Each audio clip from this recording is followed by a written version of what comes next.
अस्सलामुअलैकुम जी फ्रेंड्स। आज का जो हमारा टॉपिक है वो है extensive and intensive properties of this system. हम लोगों ने सीरीज स्टार्ट की हुई है हीट एंड थर्मोडायनेमिक्स की।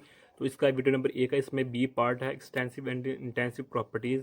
इस पर बात करेंगे। इसके साथ साथ हम state variables of this system यानी कि स्टेट फंक्शन पर बात करेंगे। ओके, तो अगर ये लास्ट वीडियो में हमने system surrounding types of system में बात की है। अगर आप लोगों को ये टॉपिक आता है तो बेस्ट, अगर नहीं आता तो इसका जो लिंक होगा आप लोगों को डिस्क्रिप्शन में मिल जाएगा। ओके, तो स्टार्ट करते हैं। बिस्मिल्लाहिर्रहमानिर्रहीम सल्लल्लाहु अला मुहम्मद सल्लल्लाहु अलैहि वसल्लम। ये इंटेंसिव प्रॉपर्टी की डेफिनेशन लिखी हुई है ये। ओके, तो पहले देखते हैं। An intensive property is the physical property of a system that does not depend on the system size और the amount of the material in the system. यानी कि ये प्रॉपर्टी ऐसी प्रॉपर्टी जो कि एक सिस्टम है, तो सिस्टम में या सिस्टम पर या सिस्टम में मौजूद हो पार्टिकल पर डिपेंड नहीं करती, तो ऐसी प्रॉपर्टी को हम इंटेंसिव प्रॉपर्टी का नाम देते हैं। ओके, तो जो हमारे पास एक्सटेंसिव प्रॉपर्टी कौन सी होगी, इधर हम एक्सटेंसिव प्रॉपर्टी लिख देंगे, तो इधर हम डज नॉट मिटा देंगे बस। एंड अगर एक्सटेंस ये पहले इंटेंसिव थी, अब ये an extensive property is the physical property of a system that depend, अब डज नॉट खत्म कर देंगे एक्सटेंसिव प्रॉपर्टी में। Okay, that depend on this, यानी कि एक्सटेंसिव प्रॉपर्टी ऐसी प्रॉपर्टी होती है जो कि सिस्टम या सिस्टम में मौजूद पार्टिकल पर डिपेंड करती है। ओके, अब यहाँ हम एग्जाम्पल लेते हैं। सबसे पहले हम जो हमारे पास होती है इंटेंसिव इंटेंसिव प्रॉपर्टी की एग्जाम्पल लेते हैं। ओके, इंटेंसिव प्रॉपर्टी कौन सी प्रॉपर्टी होती है, अभी हमने देखा जो कि डिपेंड नहीं करती सिस्टम या सिस्टम में पाए जाने वाले पार्टिकल्स पर। ओके, मिसाल के तौर पर देखें, हमारे पास टेम्परेचर है, हमारे पास क्या है, टेम्परेचर है, रिफ्रैक्टिव इंडेक्स है, डेंसिटी है हमारे पास, और हार्डनेस है हमारे पास। हार्डनेस ऑफ ऑब्जेक्ट है जिसको हम इस तरह डिनोट करते हैं। अब देखिए ये सिस्टम है हमारे पास। ओके, तो अब ये सिस्टम में पार्टिकल्स हैं, वाटर पार्टिकल मॉलिक्यूल्स हैं। तो अब हम ये नहीं करेंगे ये इतने से पार का टेम्परेचर कुछ हो रहा है, इतने से पार का टेम्परेचर हो रहा है, इतने से पार। अब हम यही कहेंगे जो सिस्टम है, सिस्टम में जो हमारे मौजूद है वाटर मॉलिक्यूल्स हैं, उनके जो हमारे पास टेम्परेचर है सो कॉन्स्टेंट है, सेम है। ओके, ये मेरे पास इंटेंसिव प्रॉपर्टी है।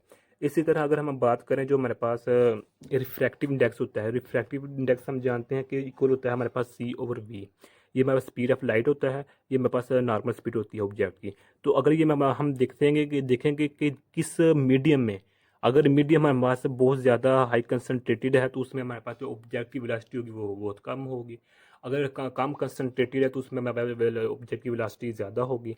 तो ये हमारे पास डिपेंड करती है, ये भी हमारे पास क्या है, इंटेंसिव प्रॉपर्टी है। ओके, जो मेरे पास रिफ्रैक्टिव इंडेक्स है, ये मेरे पास क्या है, इंटेंसिव प्रॉपर्टी है। अब इसका हरगिज ये नहीं, मिसाल के तौर पर देखें, ये इसकी कंसंट्रेशन मिसाल के तौर पर ये है। अब ऑब्जेक्ट यहाँ से गुजरे या यहाँ से गुजरे या यहाँ से गुजरे, वेलोसिटी इसकी सेम ही रहेगी।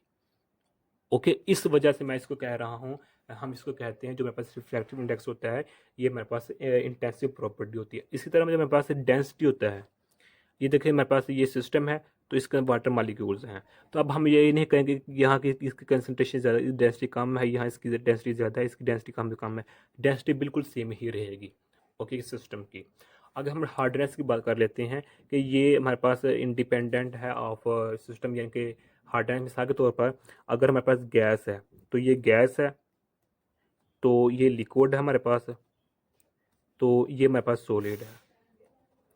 तो अब हर पोर्शन पर, हर पॉइंट्स पर ये लिक्विड लिक्विड ही रहेगा, या हर पॉइंट पर जो सॉलिड है ये सॉलिड ही रहेगा, ये सॉलिड है ये लिक्विड है, और हर पॉइंट पर जो मेरे पास गैस है वो गैस ही रहेगा। ओके, कांस्टेंट ही चीज़ें रहेंगी। ये नहीं होगा कि यहाँ गैस में कुछ प्रॉपर्टी लिक्विड को आ रही है या लिक्विड में कुछ प्रॉपर्टी गैसेज की आ रही है, ऐसा नहीं होता। इसलिए हार्डनेस ऑफ ऑब्जेक्ट ये भी हमारे पास क्या है, इंटेंसिव प्रॉपर्टी है हमारे पास। इसी तरह हम और एग्जांपल है, मेल्टिंग पॉइंट्स हो गए, बॉइलिंग पॉइंट्स हो गए, ये भी इंटेंसिव प्रॉपर्टी है। ओके, एक सिस्टम का मेल्टिंग पॉइंट होता है हर पॉइंट्स पर। ओके, इसी तरह जो बॉइलिंग पॉइंट होता है वो भी हर पॉइंट पर सेम ही रहता है एक सिस्टम का। ओके, इस तरह सरफेस टेंशन होती है, सरफेस जो मेरे पास सरफेस टेंशन होती है, ये भी एग्जांपल किसकी है, इंटेंसिव प्रॉपर्टी की है हमारे पास। ओके हो गया। इसी तरह हमारे स्टैंडर्ड रिडक्शन जो पोटेंशियल होता है, ये भी इंटेंसिव प्रॉपर्टी है। विस्कोसिटी हो गया, ये भी इंटेंसिव प्रॉपर्टी होती है। अब अगर हम बात करें तो मेरे पास या specific specific specific internal energy, specific heat capacity, specific heat volume, ये मेरे पास किस एग्जांपल है इंटेंसिव प्रॉपर्टी की। यहाँ जो लाजमी लफ्ज़ है हमारे पास क्या है स्पेसिफिक। अदरवाइज अगर हम बात करें हीट एनर्जी की, हीट कैपेसिटी की, वो एग्जांपल एक्सटेंसिव की प्रॉपर्टी की हैं। लेकिन अगर हम जब मखसूस लफ्ज़ लगाते हैं स्पेसिफिक किसी मखसूस एरिया की, तो उधर हमारे पास इंटेंसिव प्रॉपर्टी हो जाती है। ओके, अब हम अगर बात करें जो हमारे पास एक्सटेंसिव प्रॉपर्टी होती हैं, तो देखें एक्सटेंसिव प्रॉपर्टी में हमारे पास ये डिपेंड करते हैं सिस्टम, ये सिस्टम में पाए जाने वाले नंबर ऑफ मालिक्यूल्स पर। देखें जो हमारे पास नंबर ऑफ मालिक्यूल्स हैं जिसको हम एन से भी डिनोट करते हैं, ये मेरे पास एक्सटेंसिव प्रॉपर्टी है। क्यों? ये सिस्टम है, ये दो सिस्टम है। ओके, एक सिस्टम में वाटर मालिक्यूल कम, एक सिस्टम में ज़्यादा है, तो इसमें नंबर ऑफ मोल्स ज़्यादा, इसमें नंबर ऑफ कम है, तो इसलिए हम कहेंगे जो नंबर ऑफ मोल्स है ये एक्सटेंसिव प्रॉपर्टी है। ओके, इसी तरह जो मेरे पास इंथाल्पी होता है, इंथाल्पी ये भी किसकी एग्जांपल एक्सटेंसिव, यानी कि इसकी इंथाल्पी कुछ और होगी, इसकी इंथाल्पी कुछ और होगी। ओके, इसी तरह हमारे वॉल्यूम होता है, वॉल्यूम भी एक्सटेंसिव प्रॉपर्टी है, इसका वॉल्यूम कम है, इसका वॉल्यूम ज़्यादा है, ये भी हमारे पास क्या है एक्सटेंसिव प्रॉपर्टी है। इसी तरह हमारे पास जो इंट्रोपी होता है, जिसको हम इंट्रोपी, जिसको हम एस से डिनोट करते हैं, S equal to delta Q over T होता है, ये भी हमारे पास इसकी कुछ और होगी इंट्रोपी, इसकी इंट्रोपी कुछ और होगी। ओके, इसी तरह इंटरनल एनर्जी जो हमारे पास होता है, इंटरनल एनर्जी जिसको हम यू से डिनोट करते हैं, ये इसकी इंटरनल एनर्जी कुछ और होगी, इसकी एनर्जी कुछ और, क्योंकि इसका वॉल्यूम ज़्यादा है, इसका वॉल्यूम कम है। ओके, तो इसकी इंटरनल एनर्जी ज़्यादा होगी, इसकी एनर्जी कम होगी। ओके, तो ये कम हो या ज़्यादा वो डिपेंड करती है कि मैं वॉल्यूम कितना है, मैस ज़्यादा कितना है। ओके, इसी तरह मेरे पास इंटरनल एनर्जी क्या हो गया, ये भी एक्सटेंसिव प्रॉपर्टी हो गया। इसी तरह मेरे पास गिब्स एनर्जी होती है, गिब्स एनर्जी जिसको हम जी से डिनोट करते हैं, गिब्स एनर्जी, ये भी एक्सटेंसिव प्रॉपर्टी है।